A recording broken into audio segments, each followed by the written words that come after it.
Okay, so now we get to start translating. So the first question is how to approach a first draft. We're going to translate our poem in many drafts, but I'm going to talk you through today drafts 1 and 2. Draft 2 just gets repeated until you're happy with it. So you just keep on working on and polishing the text and making it sound how you want.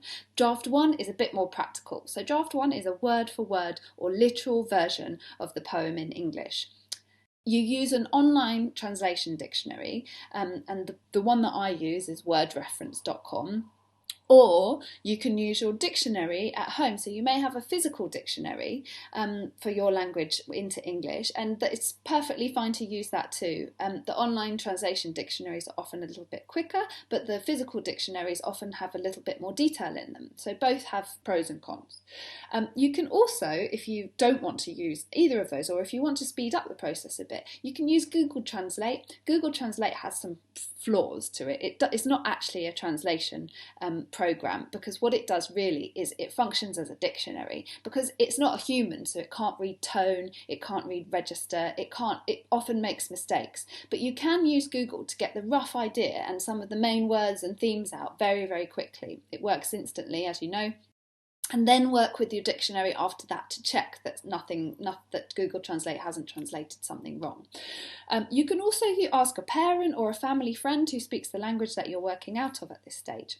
I want you to think of this as like cracking a code. It's quite painstaking work. You have to take each word, you find it in the dictionary, and then you translate it. And it doesn't matter if for now the meaning and some of it sounds a little bit odd, because that's what we're going to work on afterwards. The main thing at the moment is the nuts and bolts part. So the creative part comes with your second draft.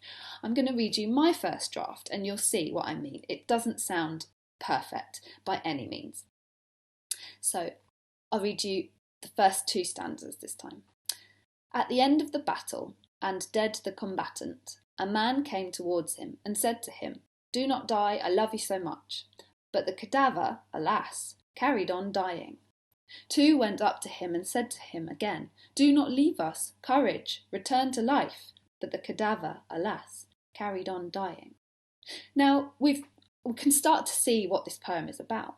And I was right, there is a storytelling element to it, there are themes of war and battle, there is very impassioned speech, but at the moment it doesn't really sound like someone speaking, it doesn't really sound natural, it doesn't sound authentic. So what we need to start to do with our second draft is to work on that. We've got to keep in mind our audience as well. So because this poem was written in 1937, but we're going to translate it for an audience who will read it in 2020. We have to think about what kind of language sounds that might reach and touch and move the reader from 2020, because that's very important too. So, for example, alas, that was the word that came from the dictionary. Does alas work for an audience of 2020? It sounds like something you might likely hear if you read Shakespeare or Old English. So it doesn't sound quite right to me. So that might be something we want to focus on. Our focus points are going to go back to some of the things that we found earlier that we loved about the poem. So I loved the natural storytelling, so that's something I want to preserve. At the end of the battle and dead the combatant doesn't sound right to me. It sounds like very unnatural storytelling, so we'd need to fix that. The words such as cadaver, also like alas, it doesn't sound like a common word that you would hear someone using today, and that means that it can have quite an alienating effect and make us think of this as something fuddy-duddy when we want it to sound natural and like it's very approachable. The passionate speech, "Do not die, I love you so much." Well, it's definitely passionate, but it also sounds a little bit unnatural again. So do not die. Perhaps we would just say don't die.